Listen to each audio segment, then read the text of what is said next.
Hey there, guys, and welcome back to the Travis and Damian podcast, episode 70. We're available on anchor.fm/Travis Damian podcast, along with Spotify, Apple Podcasts, Google Podcasts, and many more. If you guys would like to ask us any questions, you can leave a voice message at the anchor link or in the YouTube comment section. Today, we're going to be talking about gaming and Marvel news, including Sonic Colors Ultimate and Hawkeye. Then we'll go into our recent activities, discussing WarioWare Get It Together. Afterwards, our thoughts on the new Marvel What If episodes and Shang-Chi. Lastly, our thoughts on the PlayStation 5 showcase. So, first is a update on a story that we reported on last week involving the Horizon Forbidden West sort of upgrade thing. They pretty much almost instantly sort of like reversed it after we released that episode. So they just want to confirm that moving forward, PlayStation first party exclusive cross-gen, newly released on PS4 and PS5, both digitally and physically, will offer a $10 digital upgrade from PS4 to PS5. And that, Horizon Forbidden West is going to be the last one to offer the free upgrade. So, yeah, I mean, like, you know, this was something that I kind of expected, especially after the backlash that happened about the whole confusion with the multiple editions and everything like that. But I'm glad Sony is just allowing it to be like at least a $10 upgrade from PS4 to PS5 just to cover that from $60 to $70 price point, because I'm sure that there's going to be some people out there that are going to buy Horizon Forbidden West on the PS4 and then just take advantage of that free PS5 upgrade digitally and just do it that way. Personally, I'm not going to do that. I'm just going to buy it physically on the PS5 because that's just how I am. But yeah. Yeah, so with Horizon Forbidden West, it was weird, right? Because apparently they already promised that would be free, like a cross-gen game. Apparently, like people were like got like their receipts out. I was like, all right, hold up a sec. So obviously a lot of people were mad at Sony, and we were too, because like, hey, I'm pretty sure they said it was gonna be like a pretty like smooth transition. It was not gonna cost any money. But now that they're clarifying that you have to pay $10, so they don't have to go through all this again. I mean, I guess it's fair. Like Xbox is still making it free for people to just play it on their Series X if they got one, which I think PlayStation should do as well. But if they're being upfront about it, I guess we can't really complain now. I mean, we can, but it's not like it's not like Horizon where it was like a whole big mess about it. So yeah, I guess it doesn't really like matter now because like they're being upfront about it. But yeah, the way they handled the Horizon Forbidden West thing was like pretty messy. I'm just glad that everything got sorted out because it was not fun to deal with, as we talked about in the last podcast. Yeah, and I still think that the collector's editions and the ones that pretty much come with the steelbook don't even have a physical version of the game. That's a little dumb, but Sony's just I don't know what the fuck they're doing, honestly, with that sort of aspect of the editions for this game in particular, because I'm sure that there have been games prior to this one that have had like super cool editions but no physical copy of the game for whatever reason.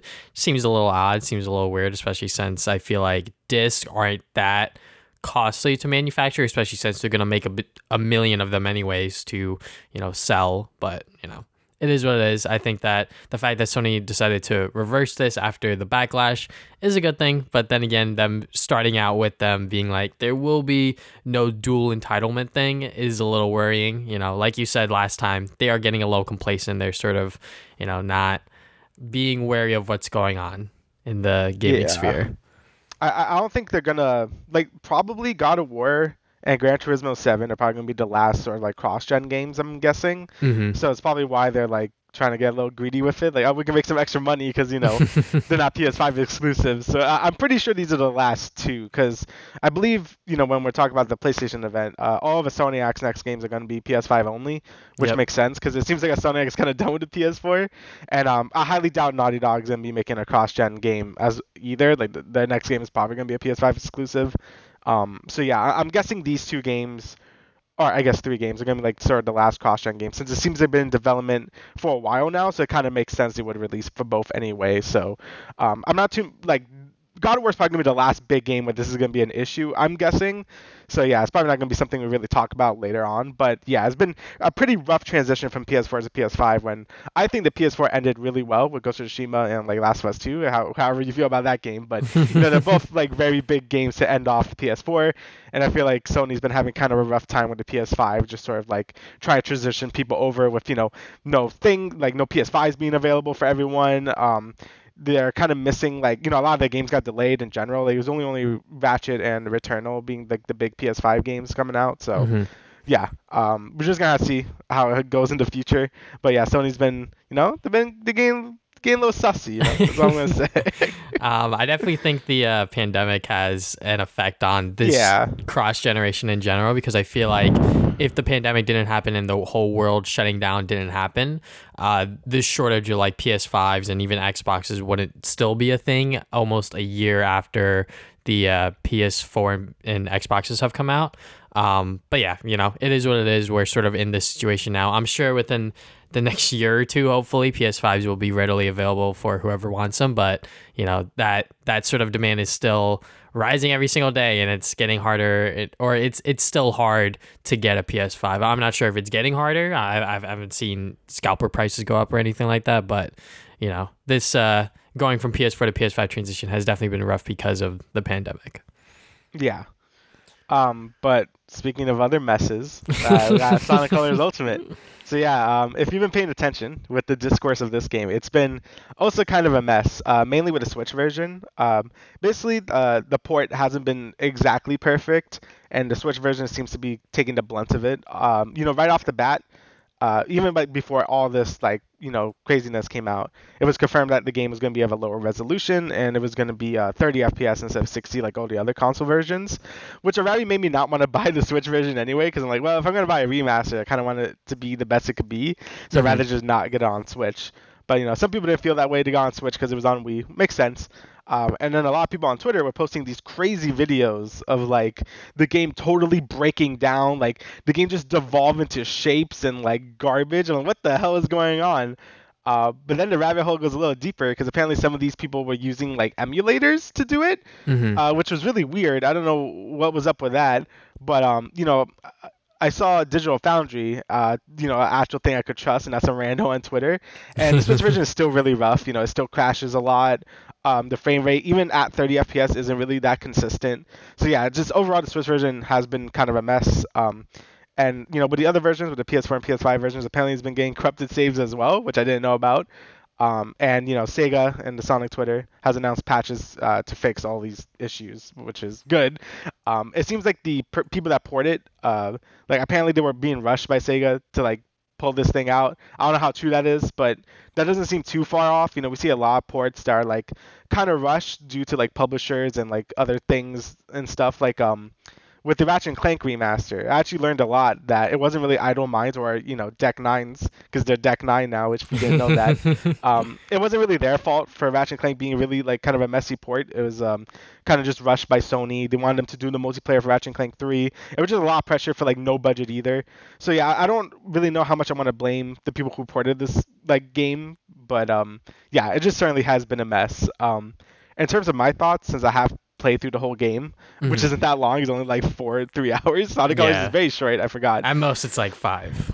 Yeah, at most it's 5. I mean, I'm probably gonna try to get all the red rings because I've never done that, but we'll see. But anyway, I played the PS4 version on a PS5, and I think the game ran really well. I mean, it was like a constant 60 FPS. I think the graphics look pretty nice. Some levels Sonic looks a little weird. Like I think in Tropical Resort Sonic looks a little too like bright. It's kind of weird. Like some of the lighting looks a little awkward. But besides that, the game ran fine. The only bugs were really tiny ones. Like in Planet Wisp, there was some texture flickering like in the background, but you only see it for like 2 seconds before like it transitions to 2D, so it doesn't really matter that much. And there was a lot of like weird audio issues. Like when you go to the result screen, the music would just stop like when you get your rank. It was really like weird. A lot of sound effects like feel way too loud. Like there was no like the sound mixing just felt really awkward. And yeah, and also some music cues. Like when you use a wisp, the music will also just cut out. A lot of like weird audio stuff was like my experience. But besides that, it was nothing game breaking. Like I didn't have any crashes. Like frame rate was fine. So yeah, my general thoughts is I think it's fine. If you want to wait, I probably would just wait until all the bugs are fixed before like actually playing it, and definitely avoid the Switch version right now. If the Switch version is having this many issues, I would just wait for patches or just get a different version. But as of right now, if you never played Colors, just get it on like Xbox or PlayStation because I think it's a fine port. Nothing crazy. They added some new some new content. Like they have some Metal Sonic races that it's like whatever. It's kind of like, you remember Sonic Rivals? It's kind of like that. But like it's only like a one stage thing you do every world, and is it's whatever. There's also a new currency called like park tokens or whatever, like scattered throughout the levels, and you could buy like customizable stuff for Sonic, so you get like different shoes and different like boost trails. I guess that's cool. Most of them look really ugly though, so I didn't really bother with it either. But yeah, besides that, just it's a pretty basic port of Sonic Colors, and I think it's fine. I can't really speak for Switch users or anything, but my experience, I thought it was okay. Yeah, I mean, just watching the Sonic Twitter just sort of lose their mind over the Switch version, and just this game in general is just so funny because I'm just like, man, like, people want to buy the Switch version because of that portability, but also that might be the only console that they have.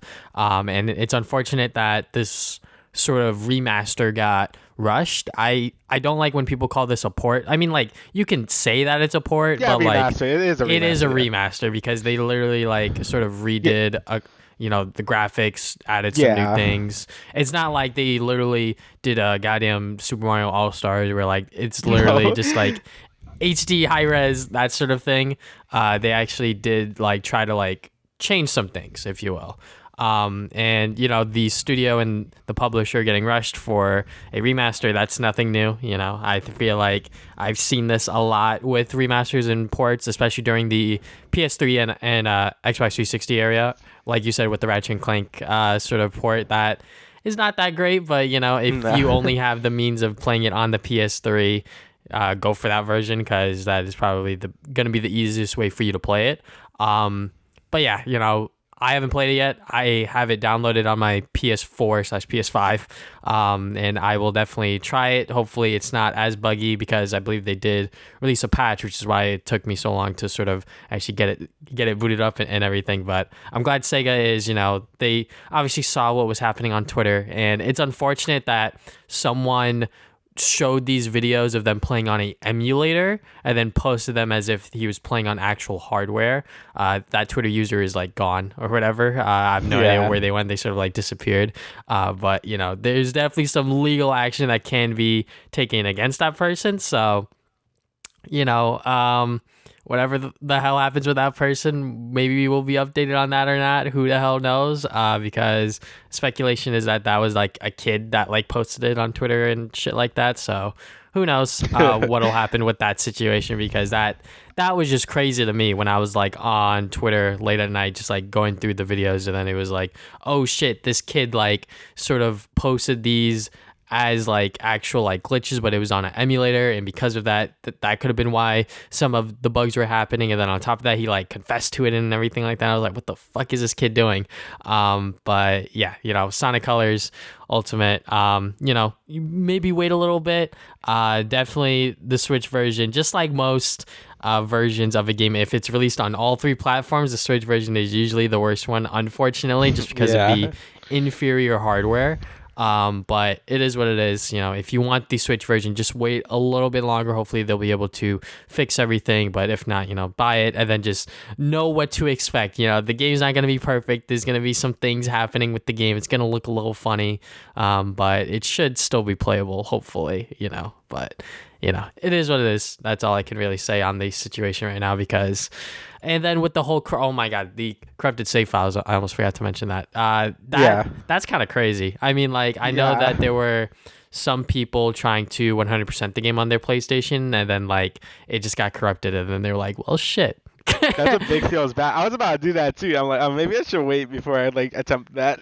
Yeah, because I was gonna try to get the plat, but I'm like, ooh, maybe I wait. Yeah, I know. One reviewer, they didn't mention it in their review of it, but they mentioned that like it took them a little longer to get their review done because they were like halfway through the game and then it just got corrupted, and then they thought it was like just like their PlayStation or something like that. But once other people on Twitter started sharing that it was happening on their PS5/PS4s or whatever, they were like, oh, okay, then it is an actual like problem with the game. Good thing it only corrupts that save file and not other save files on the console, because that shit would have been crazy. But yeah, hopefully we don't get any more glitchy and weird remasters and shit like that. I hope the Life is Strange one isn't, this goddamn crazy, but we'll see when that comes Yeah, out. hopefully not. I mean, they delayed it, so I'm hoping they like went to like fix some things. Hmm. Because yeah, you don't really see remasters get like delayed or anything. So it's good to see people just take their time with anything really. And yeah, Sonic Colors definitely probably could have gotten delayed for like a few weeks or a month just to fix out any all these issues. But Sega probably didn't want that to happen. So yeah, Yeah. that's very unfortunate. Hmm. All right, so next bit of news is Nickelodeon All Stars Brawl. They did a sort of gameplay breakdown. I believe these were only uploaded on the IGN channel or whatever for some reason. Yeah. But yeah, this shit looks fucking crazy. I'm gonna be honest. Like, Yeah, it does look really cool. you know, as a person that's been casually following the sort of like platformer fighter sort of scene for a bit, obviously like Smash Brothers is like the obviously like head of it, and watching Smash Brothers competitively is always exciting. And seeing a game like this sort of come in and actually like try to compete with Smash Brothers to a certain extent on the same level of something like what's that goddamn game? Rivals of Aether. Yeah, Rivals of Aether. Yeah. Rivals had to create their own characters, their own sort of moves. So like it didn't have like a super strong following coming off the bat until people started playing it and were like, hey, like this is like a pretty cool fighter. This one is literally Nickelodeon characters and then some. Sort of having in this game and seeing the mechanics and seeing how different it is to Smash slightly with certain mechanics, like you can grab midair and the goddamn wave dashing. Just seeing SpongeBob wave dash is just fucking crazy and so funny every single time I watch. But yeah, I think that this game definitely has potential to compete alongside Smash. If anything, it'll be like a side event at sort of Smash tournaments and things like that. But if people want this game to succeed, buy it, play it, actually, participate in the game's community, because I feel like that if people aren't actually playing it and they're just sort of like, oh look, it looks cool, and then no one's sort of in it, it's not gonna do well. Yeah. Yeah. I mean, this is like one of the few Smash clones that could really compete, I guess, with Smash. Rivals is really good. Like, don't get me Mm-hmm. wrong. Like, it's a great game. I played some of it. But it doesn't have the IP recognition. Obviously, it's like a smaller indie thing. We also had like things like Brawl Out, but again, it didn't really have too many IP powers either. Mm-hmm. This is Nickelodeon characters. Like a lot of people already know these characters. A lot of like 90s, early 2000s characters. So it's definitely aiming for like our age, in terms of Mm-hmm. demographics. Like there's some newer Nickelodeon characters, but like it's mostly older ones, which is pretty cool to see. And yeah, they just added all these like deep mechanics in there, like wave dashing, like a bunch of other crazy crap I can't remember. Like there was like I don't think there's a shield in this game, or like Yeah, you just so keep like blocking. yeah, so you could block infinitely. But every single time you get hit, you get pushed back. So I'm like, Yeah. that's a very interesting mechanic. Oh, yeah, it also has like a rock paper scissors mechanic with like your tilts or something where you smash attacks or something. Mm-hmm. Like a medium will always beat like a high, like like a regular fighting game. It's pretty crazy the amount of like technical stuff in this game. Um, but it's gonna be funny when like, little Timmy goes online, just get wrecked by like a SpongeBob wave dashing everywhere. Um, but yeah, it's definitely gonna rely on like a strong community support, since if you want this game to succeed, you probably have to just keep playing it. I mean, obviously, if the game isn't fun or if it's bad, then it doesn't deserve it. But it looks like they are trying to put all their effort into this. And I think all the lineup right now is really cool. A lot of characters that we grew up watching and stuff, and I'm very excited. I don't think the show Aang yet, but I think he got leaked anyway. And Oh like, yeah. why would you not make a like this game out Aang or something? So yeah. Mm-hmm. But yeah, it looks really neat. I'm really liking what I'm seeing, and I hope it does well. The only awkward thing, there's no like voice acting, which is really weird. That you just like it's just really silent. That's more of a Nickelodeon thing though. Like I don't think they want to put more money into this, but hopefully if it does well, we could either get a sequel or like a bunch of DLCs, and that would just be really cool to see. Yeah, I think they might have announced that they are looking forward to adding more characters and potential DLC packs and things like that. Oh, So, okay. but yeah, like just the amount of mechanics in this game that are just like not in Smash Brothers, but they just added in for like, extra flair, like because you are able to sort of dash in like directional directions. That's how the wave dashing is performed. Being able to sort of swing back projectiles and not sort of have to like eat them or whatever, like that is very interesting. But yeah, like this game's gonna be kind of crazy, depending on how well it does within the, I guess, already existing like Smash community and how well they perceive it. Because yeah, it feels like that they are very much taking into account that this can have a competitive scene, because I'm sure that there are stages that have like gimmicks and stuff like that, but I haven't seen any ones with like too crazy of gimmicks. It seems like most of them just have like platforms and different sort of like terrain and things like that. But yeah, I mean, the goddamn cast of characters, seeing goddamn Nigel Thornberry alongside SpongeBob, along with the Ninja Turtle characters and Aang and Danny Phantom, like, yeah, like this is definitely like, if you grew up with Nickelodeon like us, I feel like that this is definitely something that you never thought was gonna happen, and it's happening. Yeah, I really do hope it does well. Like I hope that like the more deep mechanics doesn't like throw anyone off. Like the game is probably just still fun to play as just a party game anyway, if you just want to like dick around, I guess, with like a bunch of Nickelodeon characters. Mm-hmm. But having these deeper mechanics for people that really want to get into it is great. And hopefully, I heard they have like netcode and stuff. Yes, like, it's gonna be I was crazy. gonna bring that up. Yeah. Yeah. And they probably could balance the game better than Smash can, because there's no language barrier really. Like they could probably just like just go on Twitter, is like, hey, like Nigel Thornberry is broken. They'd probably be like, okay, we might look into it. You know what I mean? Like I think the communication is gonna be a lot better between this game than Smash. So because sometimes Smash just balance things really weirdly. So and the patch notes in Smash are like straight up trash tier. So hopefully this game actually gives you like percentages of what they're doing. So yeah, the game definitely has a bright future. So yeah, I'm looking forward to see where it goes. I definitely think the online play might attract some people to, I'm not going to say switch over, but definitely sort of take it somewhat seriously, because Smash Online, I mean, like, I went to Riptide this past weekend, so I sort of like was just dabbling in Smash just for like shits and giggles, and obviously I'm not fucking good, but playing online, man, like that shit is just so annoying when you got like little Timmy over here with like the wrong rule set, and then like his connection's like fucking dog water, and I'm just like, oh my god, like this shit is not fun. But it is what it is. But yeah, I think that this game definitely has a bright future, and I hope that it does well. Yep. So next we got Venom: Let There Be Carnage. So apparently it was rumored that it was gonna get delayed because Corona was still a thing, and the Delta variant that was pretty rampant. But they have reconfirmed it for the October 1st release date. This is probably because Shang-Chi did really, really well, and they're like, hold on, we hold on, we want some of that pie. So they probably like made Sony like I guess buckle down and be like, nah, it's coming out October 1st, and y'all gonna watch it because you went to watch Shang-Chi, so why wouldn't you watch Venom? And they're probably right. Yeah. I think the theater experience, depending on when you go, how to be safe. Like Shang-Chi, I'm not gonna talk about the movie yet. We'll get there. Just my theater experience. If you know when to go, if you go early in a weekday, if you're free, there's gonna be no one, and that's when I went because I live in Florida, it's obviously not doing so great in terms of cases, so I want to be safe. I always kept my mask on, even though it was optional in the theater, which is kind of wild. I was like, nah, I'm just putting it on. Mm-hmm.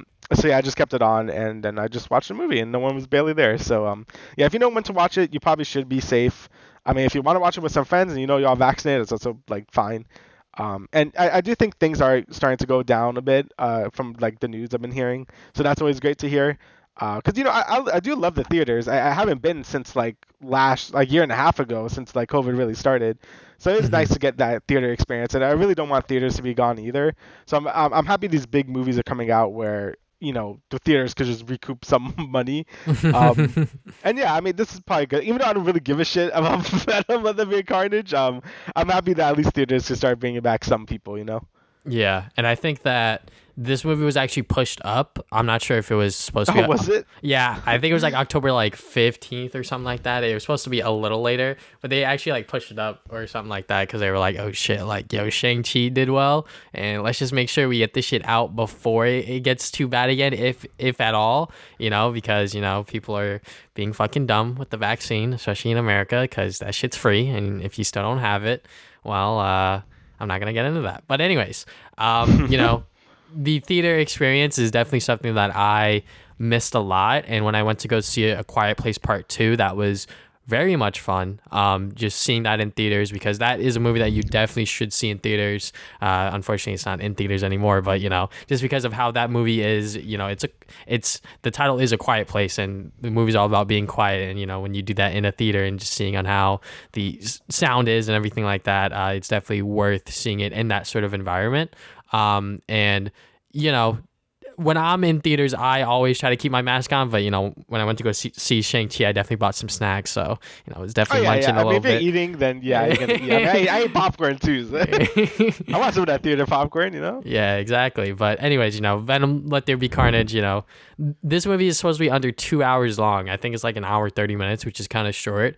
That is really short. But it's Venom. Like, I'm sure that it's because they don't give a shit about developing the characters as much as they probably think they should, which they probably don't have to. All they have to do is really establish Carnage to like the general audience, which is not a lot to do. He's just a fucking psychopath that happens to get the symbiote, and then he wrecks some carnage, if you will.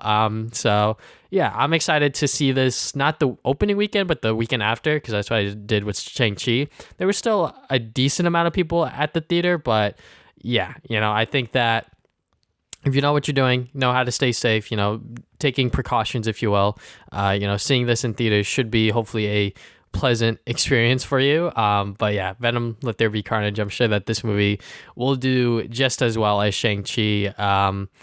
But yeah, I'm still looking forward to it. I'm not gonna say I'm excited for it, but I know that this movie, I know what I'm expecting now, because when I went to go see the first Venom, I'm like, this shit's gonna be trash, and like it was, but it was still like cheesy, funny, sort of like 2000s sort of era superhero movie fun. So for that, it's a good movie, but as like an actual like general like superhero movie, it's not that great. But that's all I'll really say. Again, no opinion. I mean, I might watch the first one.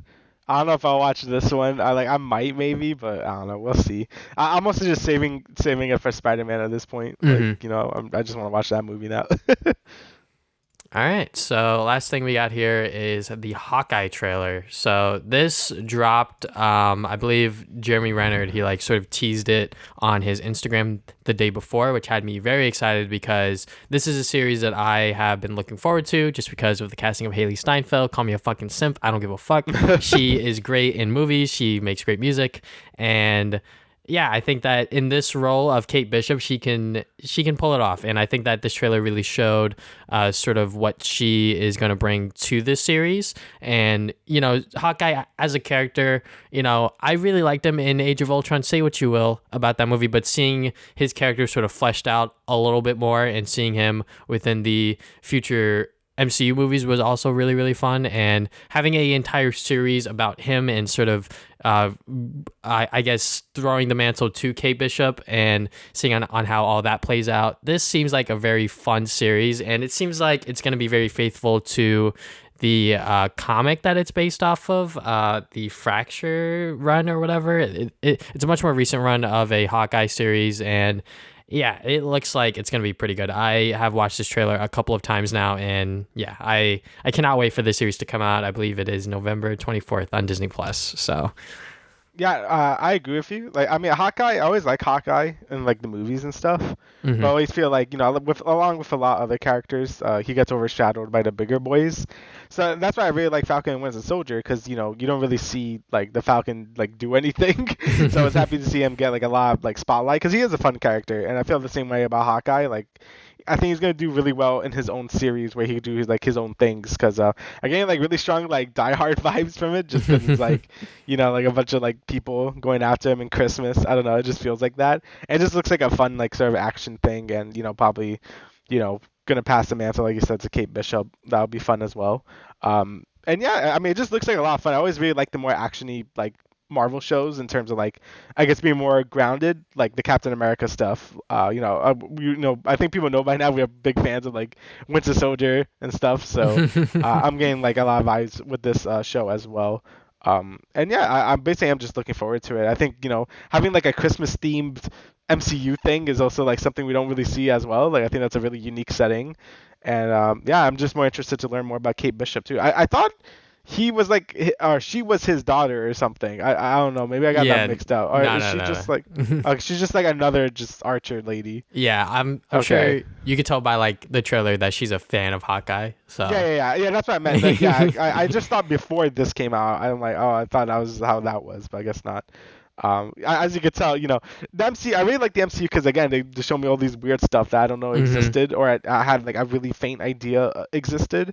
And then they bring it into light, which is again something I always really liked about the MCU. But yeah, this trailer looks very good. Very excited about it. It wasn't like I wasn't gonna watch it, but now that I saw the trailer, it looks, I'm even more excited to watch it and it'll get you in that Christmas spirit, I guess. So yeah. Yeah, whoever came up with the best gifts come with a bow for the tagline for the show deserves a fucking raise. I forget who said Yeah, that on Twitter, that's really good. but yeah, that shit. I was like, that's a fucking good tagline. But yeah, Hawkeye. I cannot wait for the show to come out. Like, just have it be fucking November already, just so I can watch this show. But yeah, Yeah, like honestly, like Marvel has been pretty much hitting it with like all their shows. I mean, just yeah. Disney Plus in general has been like just super good. Like not to simp on Disney, like I could give them shit about a lot of things, but Disney Plus has definitely been like worth it. Like first year was pretty lacking. All we had was Mandalorian, even though that was amazing. But like this year has been really good in terms of like Disney Plus content. So Yeah. yeah, and it seems like they're gonna be keeping that up as well. I think with the MCU in general, I think ever since the sort of pandemic has sort of winded down and they've been releasing these shows and these movies slowly, the MCU has definitely been exciting to get back into, especially after Endgame and such a long period of time since then. Right. Black Widow wasn't that great, but we won't talk about that one. Yeah. But, WandaVision didn't have the best of endings, but, it is what it is. I'm sure that, everything else that's going to come out in the future is going to be hopefully good, is what I'll say. Right. All All right, right. so let's talk about recent activities. I'll let you go first so we can talk about WarioWare, and then we'll get into everything else. Okay, so WarioWare, Get It Together, new WarioWare entry. This is actually my first WarioWare game in a while. Like the last one I really played was DIY, which was like 10 years ago on TS. But I played the crap out of the original Game Boy Advance one and DIY. Like I played a ton of that. And obviously we played Game and Wario, but I don't really count that since it was really its own thing. But it was still a lot of fun. But yeah, I didn't really play WarioWare Gold on 3DS. I wanted to get it, but it was kind of like a bunch of it was all like not rehashed mini micro games, but it was like all of them together in one thing. I'm like, all right, played them. I didn't really need to play that, even though I heard it was good. So yeah, WarioWare Get Together is my first WarioWare game in quite a while, and I think they nailed it. It's really good. I think the gimmick this time around is really fun. It's basically you just control a bunch of different characters. I think there's like 18 of them or something, or 19. I can't really remember. Yeah, And there's all a of them shit have ton. yeah, there's a lot more than I thought there would be. And all of them control differently. Like, Wario could fly and he could like do a shoulder tackle. You have Orbulon, which is like an alien. He could fly and like has like a abduction beam. You have a dude who could jump. You got like just a bunch of different movement options, and you might have some characters like that are a little stinky. You got 9 Volt who constantly moves in the bottom of the stage and he can only shoot upward with his yo-yo. But honestly, I think that's like half the fun. I really like playing the micro games with the all crew when you use everyone, because it makes the game like so varied. Like there's like 200 micro games, but each of them has like 20 different variants plus the speed plus the level of that micro game, which would go up to like 3 levels. So it just feels different every time you play it. It's fantastic. Like obviously, again, like I said, some characters might like suck to use in certain micro games, but I think that's half the fun, because like it just makes the game like so much like harder and like just more varied. Obviously, if you're just playing through the game to go through the story, which I don't know why you're doing that, is only going to take you like 4 hours. The main chunk of the game is really like going for the achievements, getting high scores, and that's always what WarioWare has always been about. And more recently, mostly about multiplayer as well, since I think since Game and Wario, they've really been focused on giving a good multiplayer like sort of like feature. And since this game's called Get It Together, you can basically play the whole game co-op. And there's a bunch of other sort of like games in the variety pack, which has a bunch of other side modes. I haven't really played any of them. You probably have. Yeah. So I don't really know how to comment on those if they're fun or not. But in terms of the main game itself, it's really fun. I really like all the micro games. I think most of the characters are really fun to use, and even the ones that aren't, I still think they're fun to use during like the use all like feature that they have. And another big thing I love about this game is the Wario Cup. This is basically a weekly challenge every week where you could like sort of compete with everyone and get like a gold medal after you reach a certain amount of score on the challenge. So I think it's either like a time attack or a score attack. and you just keep going till you die, basically. Last week was like a 9-volt thing where it was like super fucking fast, and you just had to get like a really good score out of like 40 like something mini games, and it was hard as hell, but I got a gold on that one. This week's challenge was also super fun. It was basically like a survival thing where you could pick up to 5 characters and play through like infinite amount of mini games. But once you die as a character, they're out. So you have to just keep using your remaining characters until you run out of lives with your characters. I thought that's a really interesting like thing as well. And I wish there was like a mode in the actual game. That's really fun. But yeah, the Wario Cup hits really hard. I really like that. All the unlockables and a ton of things to like sort of like unlock. You like level up your characters. Like there's just a ton of things to do, and I'm very happy with it. It's just a ton of fun. I don't know if you want to comment on the multiplayer, just the game and your experience as well. Yeah, I mean, WarioWare has always been a series that I never really got into. My only memories of it is like playing it on like a DS emulator on like my laptop like a long, long, long time ago.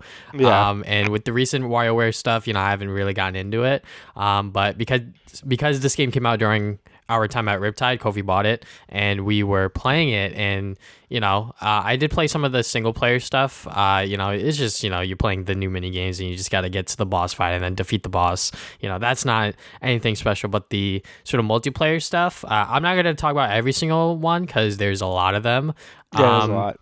The one that I like the most, Rising Star, I would say. That's pretty much one where you both have to work together to do this mini game, and then whoever did the most work gets the star, and I believe it's up to 4 or 5 stars. The first one to get those wins, and that's pretty fun. I really like that because it's all about who can do the most in the mini game, and then if someone sabotages the mini game, they lose a star if they have any. Oh no. So yeah, it's definitely one of the better modes, especially when both parties are kind of good at the game. Even then, Kofi would definitely still wreck me in that aspect. Balloon Bang, that one is pretty much like a hot potato sort of scenario where you have one player do the mini game, and then you have the other players sort of spin these things to get the balloon bigger, and then whoever is inside of the mini game and the balloon pops, they lose. So yeah, that one is it's just hot potato, but with the WarioWare spin, and it's fun because of that. Sly Angles or Sly Angle.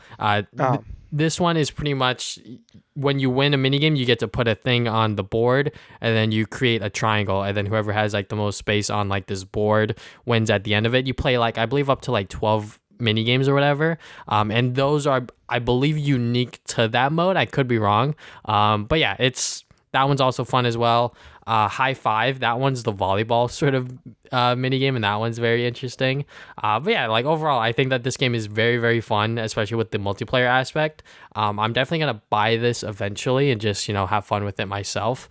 But yeah, right now funds are a little low for your boy, but yeah, WarioWare Get It Together is definitely a fun Switch game that I think a lot of people should try out at least, and sort of give a shot. Watch some streamers play it, see if it's up your alley. It's pretty much just a bunch of mini games, and you're sort of trying to challenge yourself, like you said, Damian, to like get high scores and things like that. Yeah. And that's definitely the main appeal of it. And if that's not up your alley, it's not up your alley. But I feel like that this could get a lot of people into the sort of like WarioWare mood, if you will.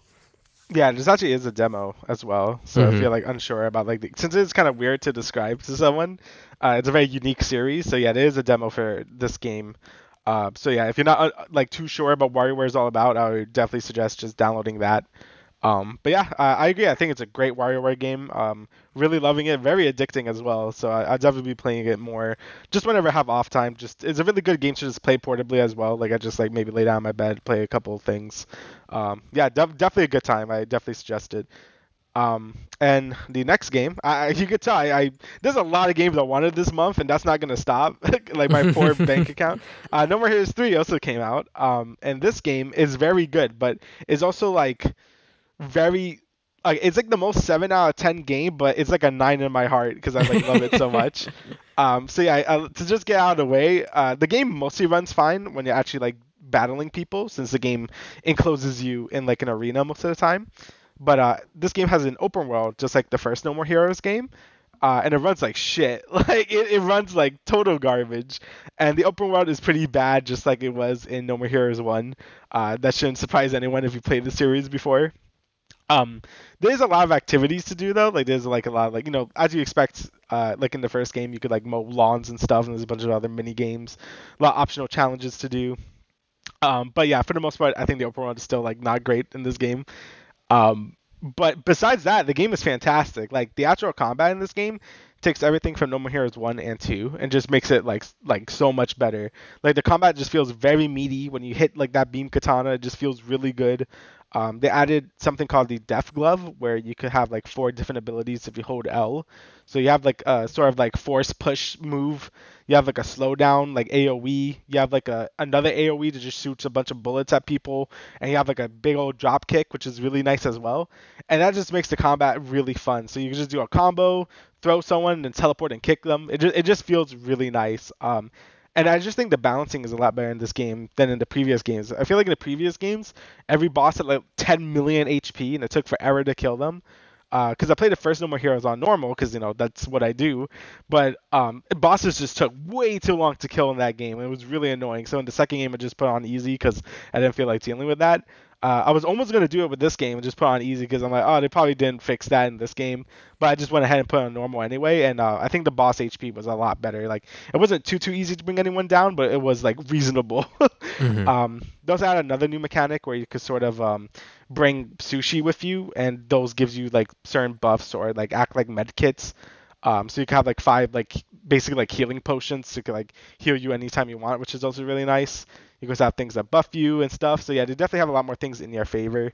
They also have like this weird upgrade mechanic where you can have like certain like percentage based things. So you can have like 3 slots in your death glove, and you could like put in like, oh, I want to do like 10% more damage or something of like my light attacks.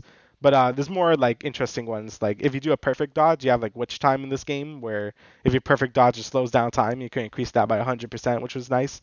So yeah, there's some cool things in there as well. So yeah, basically gameplay wise, it's fantastic. I think it's the best No More Heroes game in terms of like actual combat. The story is also like it's so stupid and good. I love it. Like it's actually like the biggest shit post that ever existed. Like every cutscene just makes me laugh and confused, and I really wouldn't have it any other way. I actually did play Travis Strikes Again before this to get some context. I didn't put on here because there's not much to really talk about in terms of gameplay for that game, because it's basically just whack people with your sword in like sort of a top-down view. The gameplay was all right. I actually think the story was actually the most cohesive a No More Heroes game had for Travis Strikes Again, which was nice. And there's a lot of things in that game that are in this game, but it doesn't really matter at the end of the day. Like I said, it really is just a shit post. Like nothing's gonna make sense either way. It's just Suda51 just having a really fun time. If you're like a fan of like any pop culture, mostly anime, there's just so many weird like references and like just nods to like a lot of like older anime as well, like a lot of older 80s to 90s anime would just have the game is set up. It's just great. It's just really fun. I love all the voice actors, especially of course Travis himself has. Like, I love his voice actor. He's always great. And yeah, the game's just such a good time. I really want to suggest it to people who haven't played the original No More Heroes games. I think you should probably play the first 2 to kind of understand what this game is about. But you don't really have to. If you want to just play a good sort of like hack and slash game with a bunch of bosses, do it. I would say the only thing that really disappoints me about this game, besides like the open world being shit, but I kind of expected that, is there's no more like boss levels anymore. So in the older No More Heroes games, before you do a boss fight, you would do like sort of a level to get to them, and those are fun. Like it's always nice to see a different bit of scenery and like just work your way up to the boss fight. Um, in this game, it doesn't have that. You kind of just do like 3 like arena challenge type things, then you fight the boss. Like you just go straight to the boss, which is kind of lame. There's only one boss that had like sort of like a boss level, and it made me really wish they just kind of stuck with it.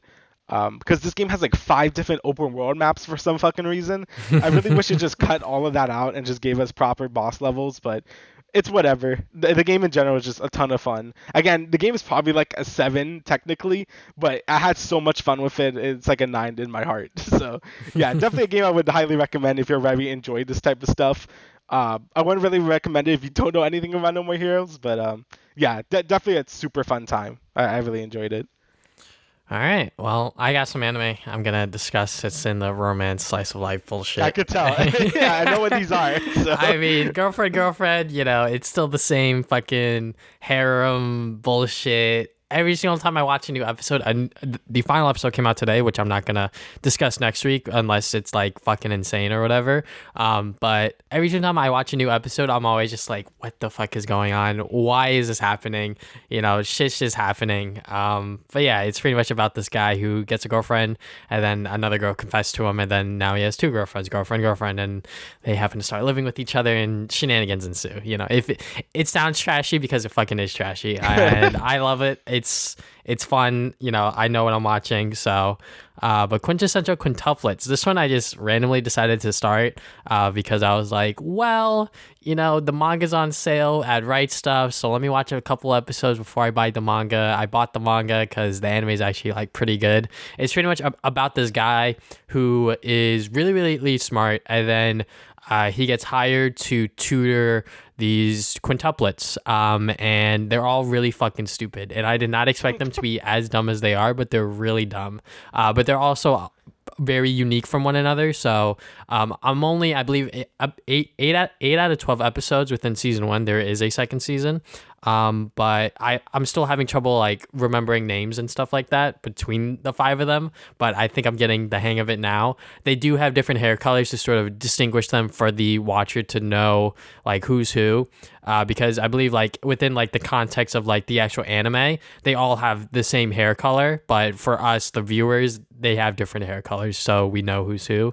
But yeah, it's good. It's fun. It's definitely a like pretty solid like slice of life romance comedy sort of thing. But yeah, that's pretty much Quintessential Quintuplets. Now let's talk about Marvel's What If.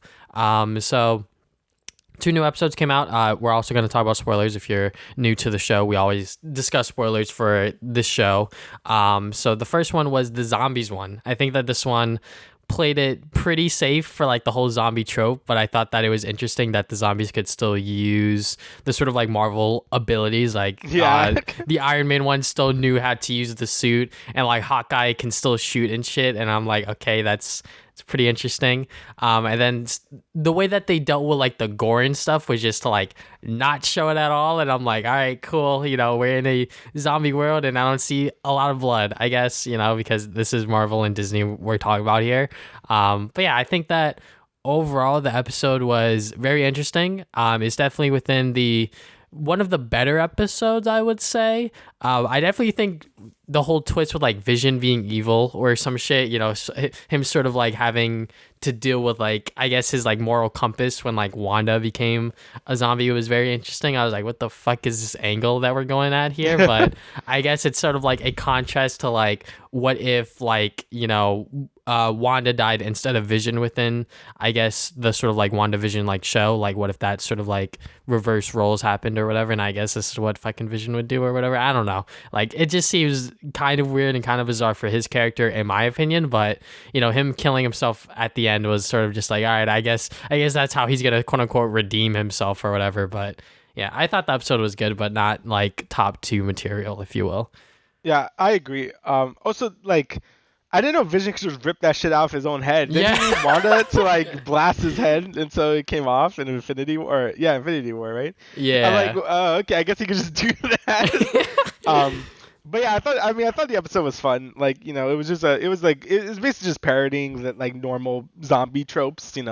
Like they even said like, oh, don't split up, and then everyone like died. The one thing I didn't really like, or the thing I found the most confusing about this episode was its tone, because there's times where it wants to be like goofy and wacky, which I think is fine, because I think like zombie like comedy movies are could be pretty good. Obviously, there's a lot of good examples of them, but then they want to go like sometimes a little serious with it. It's kind of weird, because like Carter, right? She's like oh, she turned to a zombie and sad, and then like Wasp just blew her up from the inside. She's like, oh, I got Carter on me. I'm like, what the fuck? That's messed up, man. You should be like scarred for life.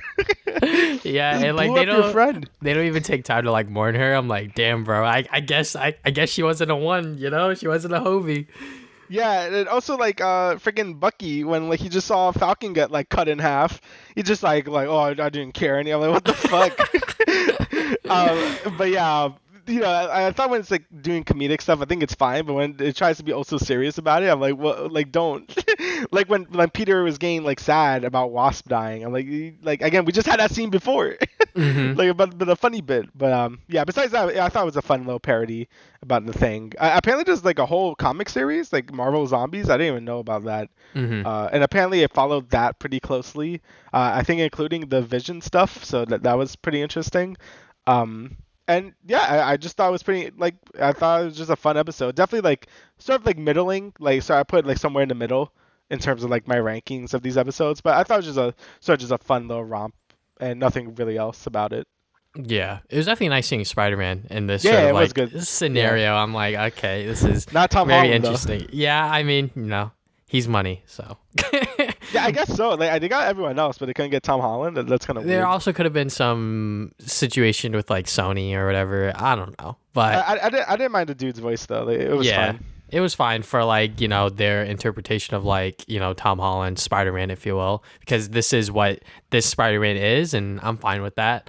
And I think that them showing on how the sort of outbreak happened with like the sort of Ant-Man stuff. I was like, oh, quantum virus or yeah, whatever. like Yeah. that quantum shit. I was like, oh, okay, like that's interesting. It all started there, and I guess she just couldn't kill her parents. And then I was like, that shit spread hella quick. What the fuck were you guys doing?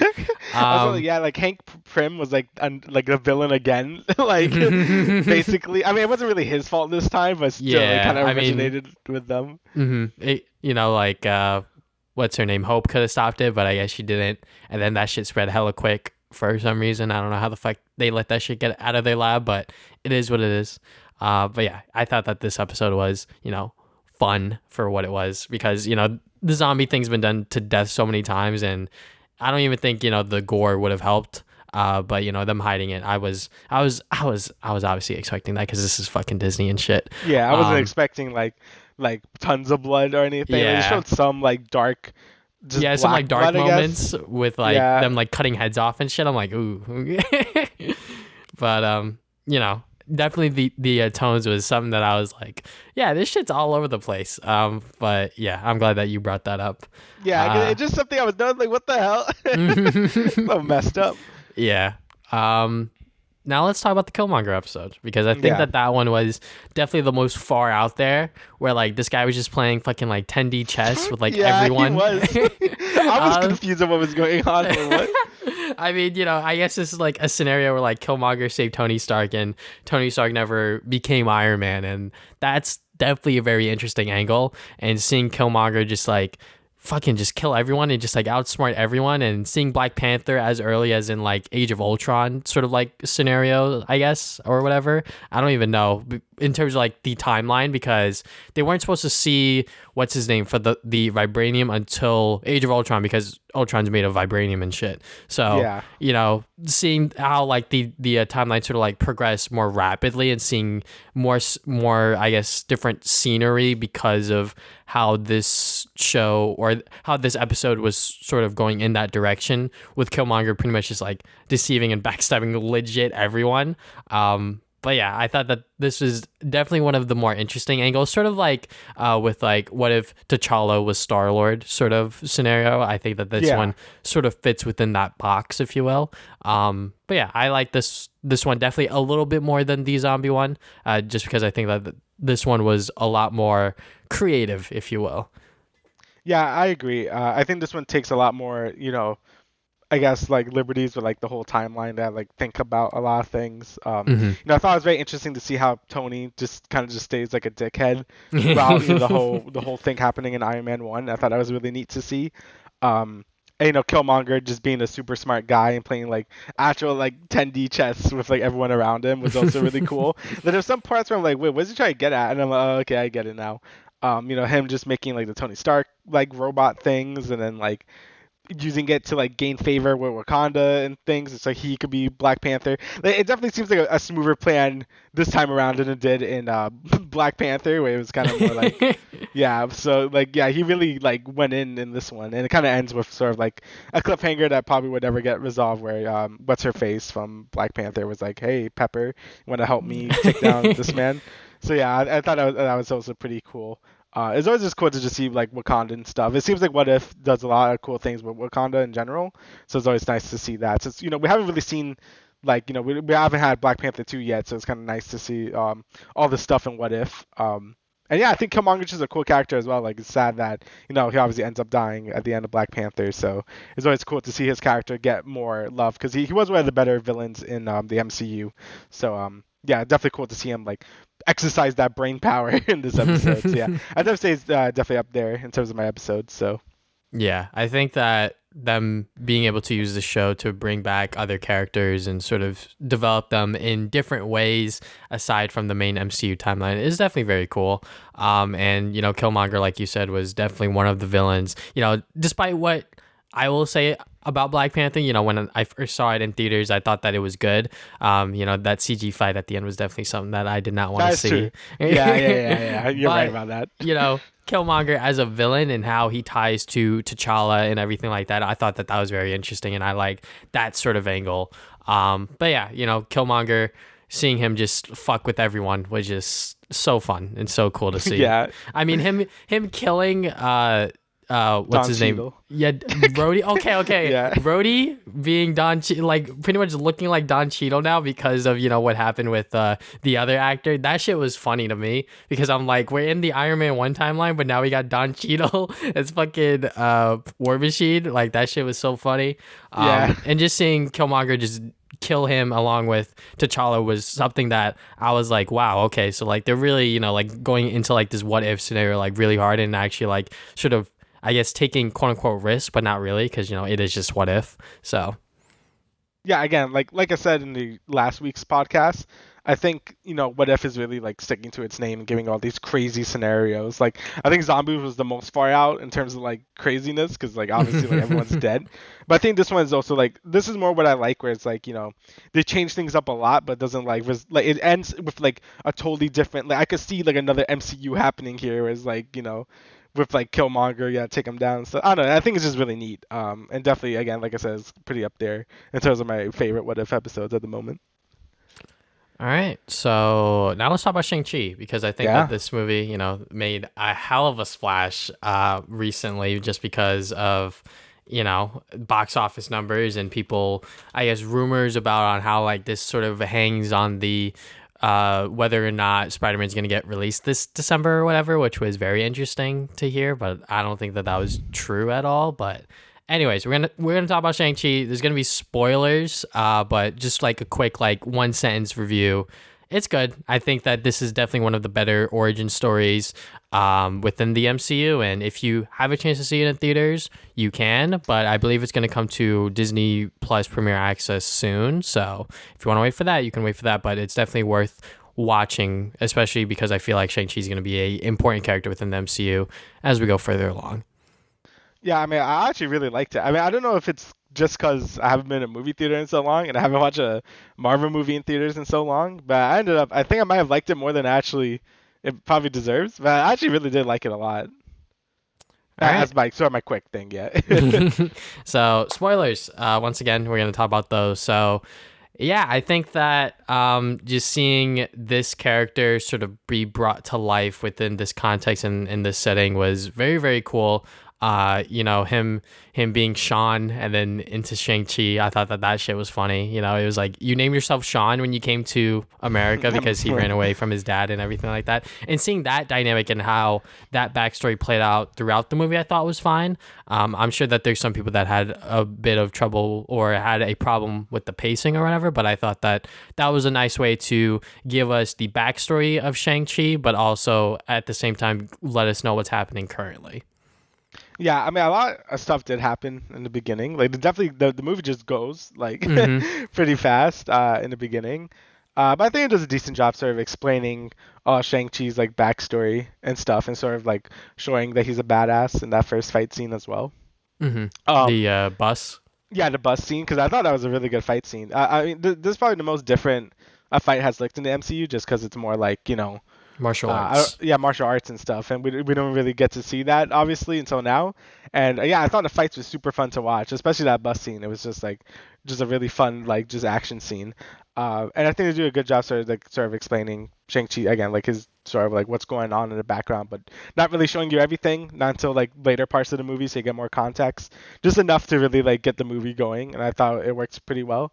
I think Shang-Chi's actor is really good. I don't know what his name is, but he is. I think he plays that character really well. I know nothing about Shang-Chi, by the way. Like this is my first time even. Yeah, this is my first time even hearing about this like character. I heard about most other Marvel characters, like even like Black Panther. Like, oh yeah, I know him, because I think he was in Marvel Ultimate Alliance. But Shang-Chi, I'm like, man, I've never heard about you.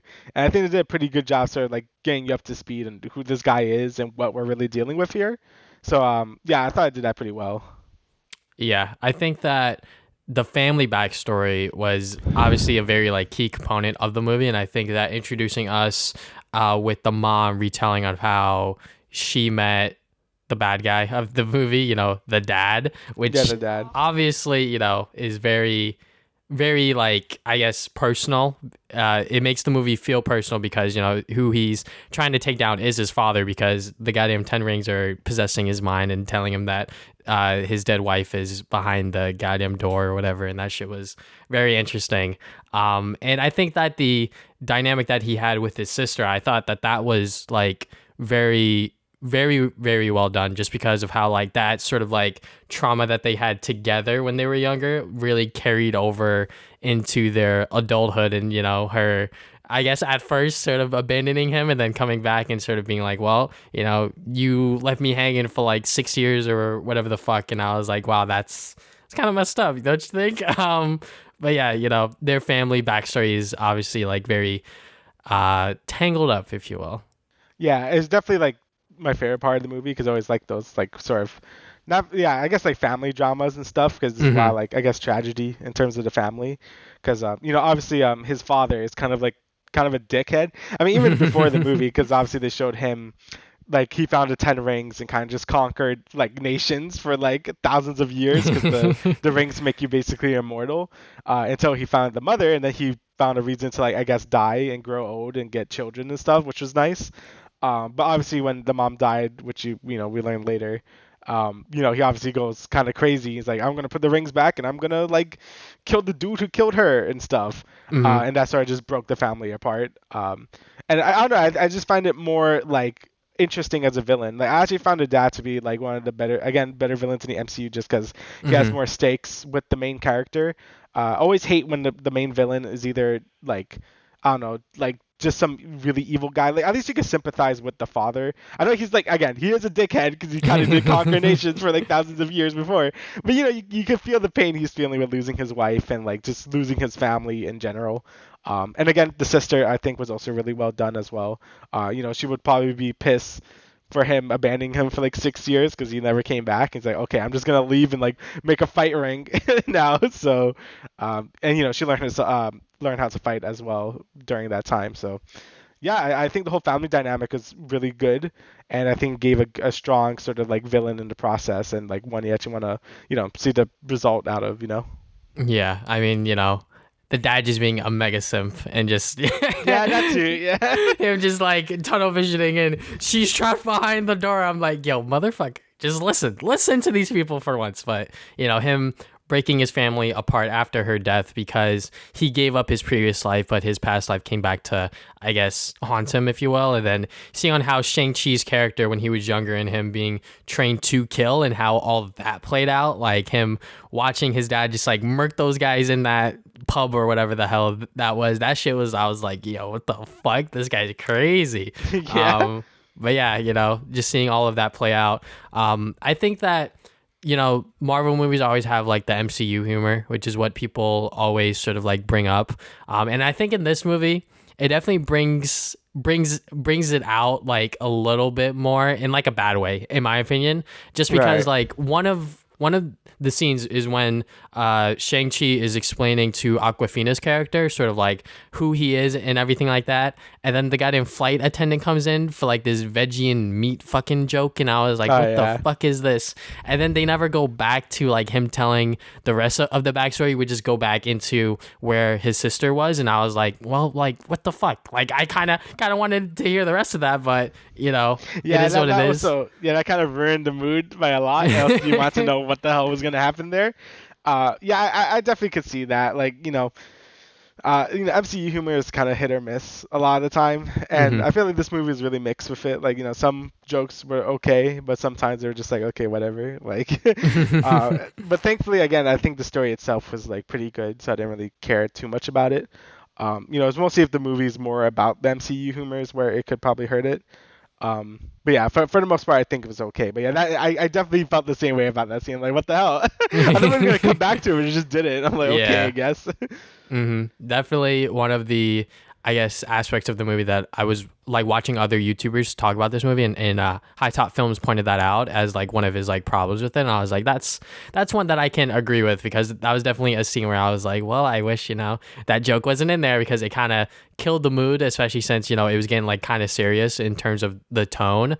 And seeing Awkwafina's character, I just want to talk about her real quick, because I thought that she was just gonna be the the fucking goofball character, but she actually has like some sort of like character there, which is very cool. Her being the one to sort of guide Shang-Chi in like this sort of like American aspect, and her and him sort of being in like these quote unquote dead end jobs of them valet parking, and her being like I'm enjoying myself, and she is enjoying life for what it is, and she doesn't have like a quote unquote purpose, but when Shang-Chi sort of finds that purpose, she's like, well, what the fuck am I aiming for? And I forget exactly what the quote was when one of like the Archer people said, but it was like, if you're not aiming for anything, you're not gonna, I guess, get it or whatever, or something like that. I forget exactly what the quote was, but I was like, that's a really good like saying for like her character, and also just like life in general. Like, if you're not aiming to achieve something, you're sort of just like existing,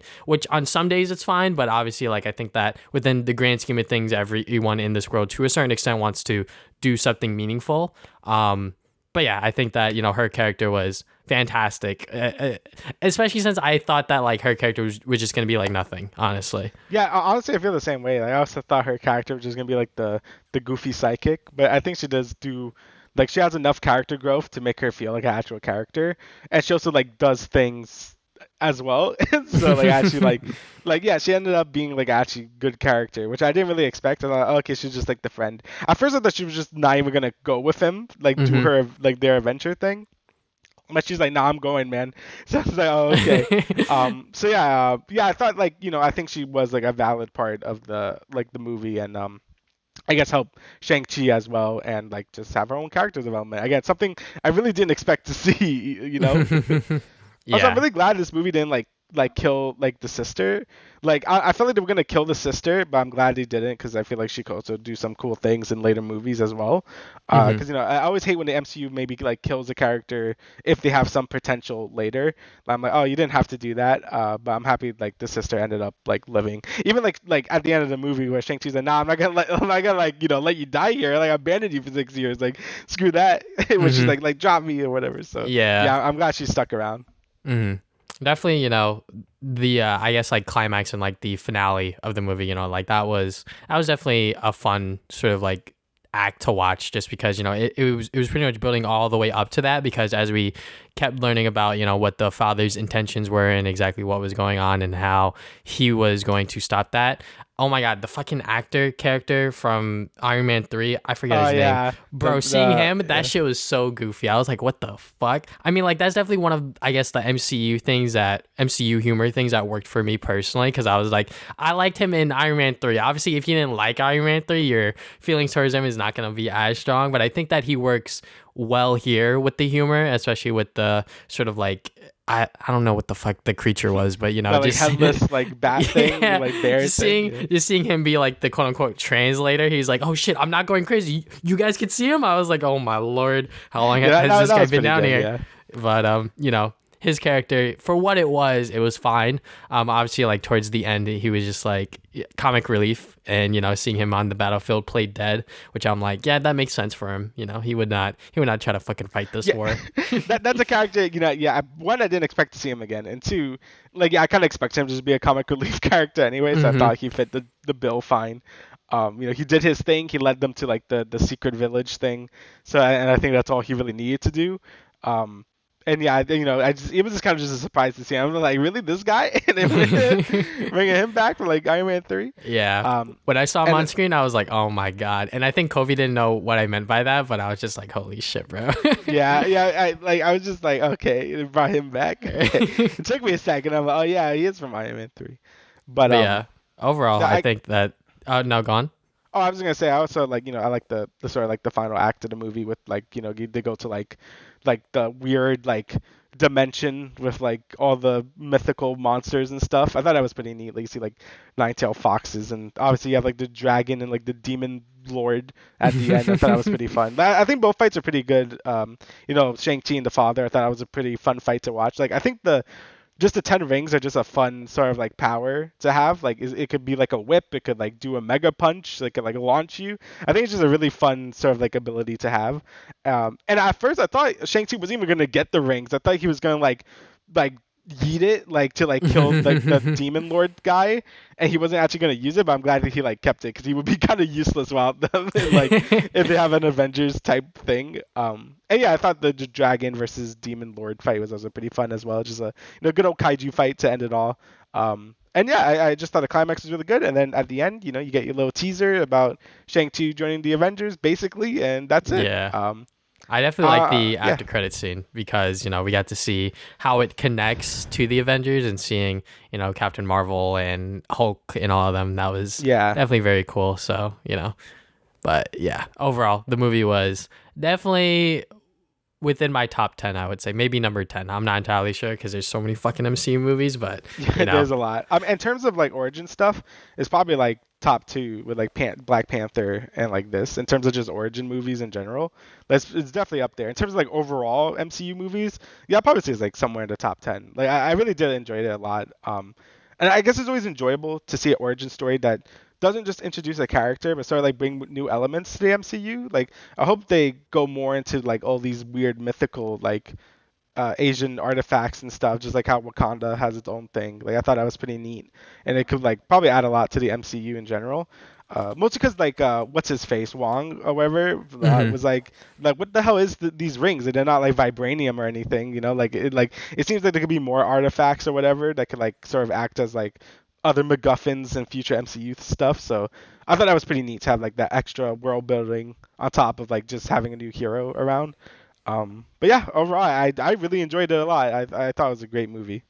Yeah, and I cannot wait to see what else happens within Shang-Chi as a character, because I know the actor, he has been wanting to play this role, and he's been excited about this movie for a very, very long time. So I'm glad it has been released, and it has been successful, especially as a Asian person myself, and seeing this movie do as well as it is very, very cool. So yeah, I representation always good, and I think he did a great job. So I can't wait to see him in like future Avengers stuff, or the inevitable Shang-Chi sequel at some point. So. Mm-hmm. All right, so last bit of the show, we're going to talk about the PlayStation Showcase. We're not going to talk about everything, because there was a shit ton that was sort of announced, released, discussed, whatever. So yeah, I guess we'll just go from this list here, unless there's something else on here that I didn't put on that you want to talk about. I guess just to quickly just give my quick thoughts about the overall event.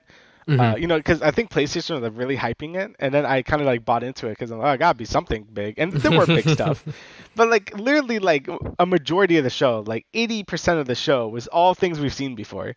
Like there was a 5-minute Deathloop trailer, and that game was gonna come out. Obviously, it's out now, but from that direct or that showcase, it was gonna come out in like 4 days. I'm like, why would you showing me another 5-minute Deathloop trailer? But yeah, it was definitely like things we've seen before. Obviously, they're all games I'm interested in. Like I'm interested in the new Borderlands game. I'm interested in like Forspoken and stuff. Like those stuff look cool, but like we've seen them already. Like I thought it was gonna be newer stuff, but that wasn't until the end when we got the hype stuff. So yeah, and I guess it kind of redeemed the show just a little bit, but I definitely think PlayStation sucks at this. Like, I think Nintendo got it where they show something hype in the beginning, which they did show something hype. Show the KOTOR remake. That's pretty cool. But like you need like that big IP power. Like, they showed like more, like Spider-Man 2 in the beginning, and then put maybe Wolverine in the middle, and then like God of War at the end. Like I think that would have been better. Like directs do, but whatever. Let's just talk about the actual things that we're excited about. Yeah, I guess they just wanted to like put everything towards the end to like make it, hey, you're not gonna remember the first half, because honestly I didn't fucking remember the first half, but you will remember everything from Spider-Man 2 onward, which is pretty much how I treated this sort of showcase. I know that they were hyping it a lot, and Sly 5 was nowhere to be seen, but it is what it is. It is what it is. Those leakers were lying, but maybe hey man, there's always hope. Yeah, one day, hopefully. Anyways, so Spider-Man 2. I think that this was a announcement that I think a lot of people were quote unquote expecting. But seeing the game or like the teaser that they gave us, I believe the first voice was Craven, and then obviously the next one was Venom. And seeing Venom in this setting is going to be very, very awesome. And I wonder who's going to be Venom, because I mean, spoilers for Spider-Man 1, but we kind of know who Venom's going to be. Not going to say it, but we know. I was about to say it too. So we know who Venom's going to be. So I'm not sure if they're going to bring Eddie Brock in, or if they're going to use that character, or what's going to happen. But I think that this Spider-Man game is going to be very, very cool. And they emphasize that this is a single player experience once again, which is fine in my book. We have 2 Spider-Men and it's still going to be single player. That's fine by me. I don't think you need to implement multiplayer in any way, especially for single player story focused games like Spider-Man. So yeah, I'm glad Insomniac is sort of sticking to what worked before and not adding, this multiplayer aspect that, could be a little tricky and buggy, especially when you're working with a open world game like Spider-Man. So yeah, and I'm sure that, we're going to play as both Miles and Peter, because that's probably a no goddamn brainer in my opinion, but yeah. Yeah. So, Marvel's Wolverine they showed before this. We'll talk about that right after this. But I was scared. I'm like, oh man, we're not gonna get Spider-Man 2 like soon. But then they showed it. I'm like, oh shit. So yeah, Sony is definitely like carrying the PS5 right now. By the way, like they're going like mental with all their game releases. It's fantastic. But yeah, in terms of Spider-Man 2, I also think it's gonna be that character as Venom, because I'll be kind of sad if it's not that character as Venom, because it kind of like hypes it up at the end of the first game, and if it is who it normally is, then that's kind of lame, I think. But who knows? I don't know what's gonna happen. And having Craven there, that's pretty neat. I don't know if he's gonna be like the new Screwball or what's his face, Taskmaster in the other game. That'd be pretty cool. But yeah, in terms of like the 2 characters, I'm happy the game's single player, obviously, because Sonic is good at that. And I hope they use the SSD to sort of have like instant character switching. And I think that'd be a cool way to sort of like flex the PS5 a bit. You can be like, hey Miles, come over here. They can like switch instantly. I don't know. I think that'd be pretty neat. It'd also be neat if they, probably some missions are obviously gonna be locked behind each character. Like maybe like, Miles is doing something or Peter's doing something. But it'd be cool if it was just in the overworld. You could just sort of switch between whoever you want. And it'll also be cool because because Miles has a lot, right? Miles can camouflage. He has his Venom powers. It's a lot. I wonder if they're gonna Peter more like high tech gadgets to mess with, like sort of like differentiate his gameplay. I think that'd be a pretty neat way to sort of make them different from each other. Because I'll probably just play Miles if that's not the case.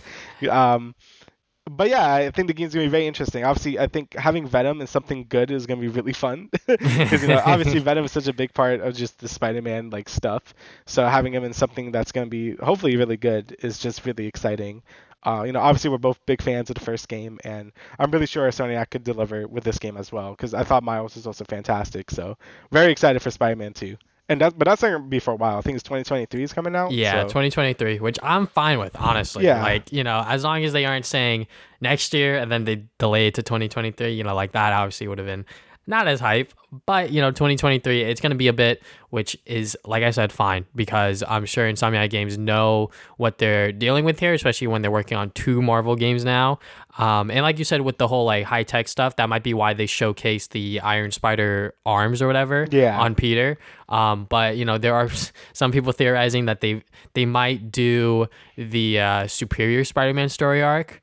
within this game with like sort of Doc Ock transferring with Peter's mind and shit like that, which I don't Shit. honestly I don't think that's gonna happen. But I do think maybe Kraven's Last Hunt might be slightly adapted into this. Who knows if Kraven is like a big part of the story, because I don't see why they would put him in this trailer if he was just like, another sort of like Taskmaster thing or whatever, but who knows. But yeah, Spider-Man 2, very, very exciting, just because the fact that we got a solo Miles games before this is obviously telling that, both are going to be playable, and I believe they've already confirmed that and stuff like that. So yeah, Marvel Spider-Man 2, whatever new stuff is going to come out from it, obviously we're going to talk about it, but I just cannot wait for 2023, because I feel like that this game is definitely going to make waves once again when it does come out, or whatever news comes out from it.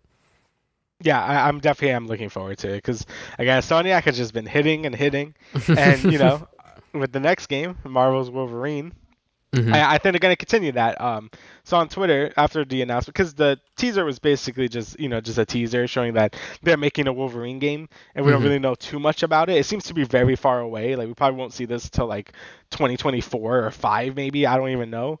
But basically what they said is going to have mature tones and it's going to be a full-length game, which, I don't know why people didn't think that, but, the mature tone is like something reassuring, because, you can't really have a Wolverine game and be a teen, The character is, a lot more mature. His weapons are freaking claws, so you kind of want to rip people up and stuff. And, the X-Men Wolverine Origins game, that came on 360 and PS3, that kind of did that already, where it was like, a rated M Wolverine game, and a lot of people like that game. So I don't know how the gameplay is going to be for this game.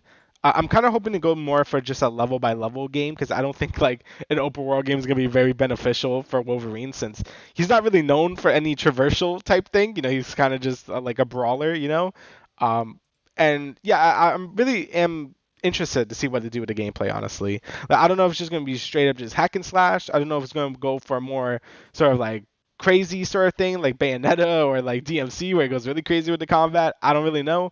All I know is that it's going to be very interesting to see what they do with it, I think the gameplay style is definitely like the thing that's like sort of like I guess piquing my interest, because I don't know what it's going to be, It has to be a hack and slash. I don't think it could be.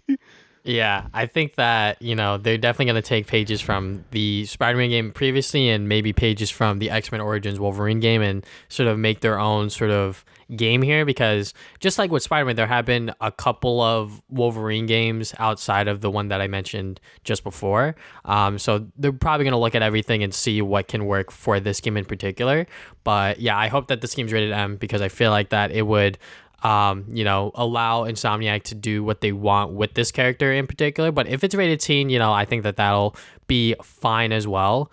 But just seeing Wolverine just hack and slash everyone and do some like crazy finishers and shit like that, that would be very, very cool, because I love the X-Men Origins Wolverine game, and I think that that game is one of the better licensed games, probably one of the last like really good ones. And them saying that this is going to be a full-length game with a mature tone, emotional narrative, quote unquote cutting edge gameplay, this is I get it. this game is definitely going to be very, very cool to see, because I think no one was really expecting this at all. I think that this is the one announcement that was a huge surprise to everyone within this PlayStation showcase, and it is very early on within development, so we might not even see this until, like you said, 2024 or even 2025. But I'm sure that once it does come out, because we have full faith in Insomniac Games, them sort of delivering on pretty much everything that they've done for the PS4 and PS5 thus far, it's probably going to be good. Well, yeah, I guess we ain't getting a the River Apart sequel anytime soon. They might work on that on the side. Who the fuck knows? I'm definitely guessing there is gonna be another full-length Ratchet game before the system ends. I think, just because I could see them doing another one. Which is fine. I don't really need more than like 2 full-length Ratchet games for a console anyway. Like, Rift Apart was like really good by itself. It doesn't really need one, but would like another one. But I am happy Sonic is doing new things. The only thing that always concerns me is that these aren't really their IPs in general. Like, with Naughty Dog, like all that shit's theirs. Sonic, even though Spider-Man is like extremely good, it still isn't their own. So whenever they lose like license for it, or once their time is done with this series, it's just gonna be like gone. Like, you probably can't make another Spider-Man game after they finish sort of their own like Spider-Man arc, I guess. So that's kind of sad. But yeah, that's something to worry about later. I'm just excited to keep doing Marvel properties because I think they do it really well. And I really didn't expect them to do Wolverine. That's, Spider-Man feels like a perfect fit for Sony because they're all crazy and they're really good with that stuff. But, Wolverine is a very like mature, like, down to earth character. So it's gonna be interesting to see how they handle that. So yeah, very interested to see where they go with this.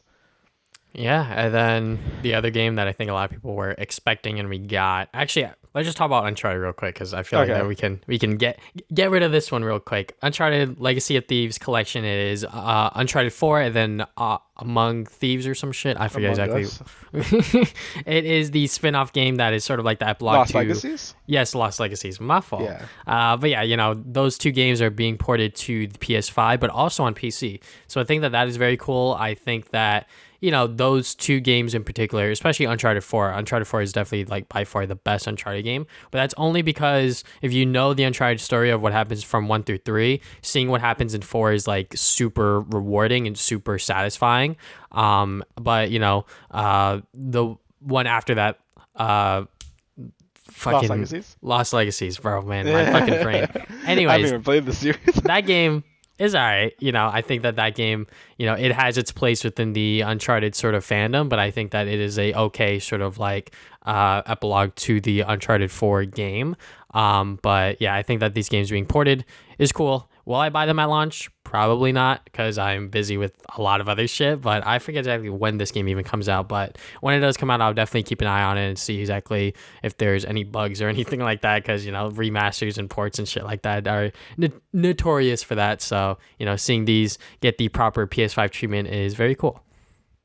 Yep. So, God of War. So, I don't think you played the PS4 God of War, right? Oh, you played a little bit of it, right? I finished it, but I'm not like one of those people that is like a super like 10 out of 10 sort of game. Okay. I think that it's a solid 8 in my opinion. Okay, I mean, I think it's like a 10. I really, really enjoyed it. Yeah, so I really enjoyed the rebooted God of War. It's actually funny because I never really even played the PS2 God of War. My brother did, and I watched him play it a lot. And I only played a little bit of it, but I don't know why. I just never really like got into it too much. I think it's because of like all the block pushing puzzles. I was just like, this sucks, and I like never like played it too much as a kid.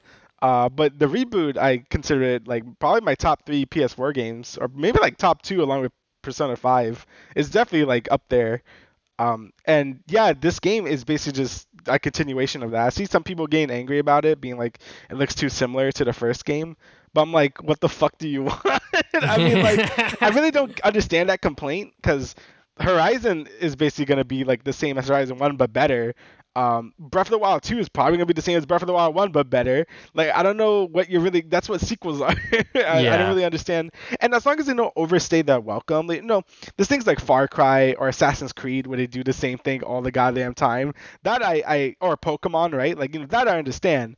But, for this series, it's like, if you make like a solid trilogy or duology, like, it doesn't really matter because, like, the game would take 100 years if they're going to totally switch up the gameplay mechanics, and I'd rather them not do that. And I'm sure they're gonna be using some more advanced hardware and stuff. Obviously, they can't do anything too crazy because it's a cross-gen game, which is kind of lame. But I didn't think they were gonna do anything too crazy anyway, just because if this game was probably in development since like 2019 or something, and they probably didn't have enough like experience with the PS5 to really like utilize the SSD or anything. So I don't really mind it like basically kind of looking the same, but it's probably gonna have enough different mechanics and probably play better than the original game anyway. So I don't really care. Like most of my favorite sequels are games that are basically the same but like refined almost everything. Like Ratchet, I know I always use Ratchet and Clank, but Ratchet and Clank 1 to 2 is basically like just perfect. It makes the first game feel like shit compared to the second game. So I'm sure the God of War Ragnarok is gonna feel the same way. But regardless, I think the trailer looks great. I see a lot also people complaining about Thor being fat. But, oh boy, I don't get that either because I'm like in the game, in the first game, they keep making fun of Thor being fat. Like obviously Kratos doesn't know, but the head guy Mimir, he's always like, yeah, Thor is like a drunk dude and he's like a fat guy. So yeah, obviously like now people are like surprised Pikachu face and it's like, oh yeah, he's fat. I'm like, they already said that. Yeah, I mean, people complaining that this sequel is similar to the predecessor is just like, well, there's probably gonna be more mechanics and like more updated shit in the game that we probably haven't seen yet, like in depth, because this was just like a gameplay reel. and oh my god, they use the same animation. Yeah, what the fuck do you want them to do? Like create some like new fancy animation where fucking Kratos backflips into the boat or whatever? Like what the hell are you expecting? I really don't understand like what the complaints are about. People are just fucking entitled and they just have these opinions, and sometimes they're shitty opinions, but that's just my opinion of their opinion, if you get my drift, because no opinion is technically wrong, but sometimes people just need to chill out, if you will. But yeah, I think that God of War Ragnarok, it looks good. I mean, it looks like a improvement from the predecessor. It looks like it's doing more of the same, and advancement of the story. Seems like it's going to be years later because Atreus has, I wouldn't say glowed up. He's sort of in like his, I guess, like teenage years. Where he's like a teen now. He looks a little awkward, but it is does what look it a little is. awkward. The guy just looks like his younger self, just stretched out, which I guess is accurate, I guess. But yeah, and Thor being fat, I was like, oh, okay. I guess I don't remember how they described Thor previously, but I wasn't like up in arms like, why does he look like fucking MCU Thor and shit like that? Because like this is Thor, like this is their interpretation of Thor, and yeah, it's a different property, it's a different IP, so I don't mind it. I'm sure that Thor's gonna play a huge role within the story, and I wonder on how that's gonna clash with Kratos and Atreus and how all of that plays out, because God of War for this game's story was very interesting, especially the ending. I think that's one of the aspects I really liked about the first God of War was the ending. I was like, wow, like that's like really like solid conclusion to like how we started and how we got here, sort of thing. But yeah, Ragnarok is probably one of the most hyped sort of PlayStation 5 games right now, right after Horizon. So I'm sure that this game is going to do numbers, and I hope it is as good as people are expecting it to be. So. Yeah, I hope so too, because I really enjoyed the story a lot in the 2018 God of War, and also I just liked everything about it, honestly. So I am very excited for this game to come out. I love Horizon as well, but I'm kind of more scared about how that game's sort of like plot is gonna go, because I think they already did all the interesting stuff in the first game. And I feel like the only thing left in Horizon are sort of the things I don't really care about. God of War though is like it was setting things up in the first game for this game, so very interesting to see where it goes. I'm very much looking forward to this game, because again I think it's like one of like at least my top 3 PS4 games that came out. So yeah, I'm very much looking forward for it. All right. So is there anything else you would like to add, good sir? No, I think that's everything. All right, so thank you guys for listening to the Travis and Damian podcast, episode 70. We will see you guys 2 weeks from now with another episode. Later.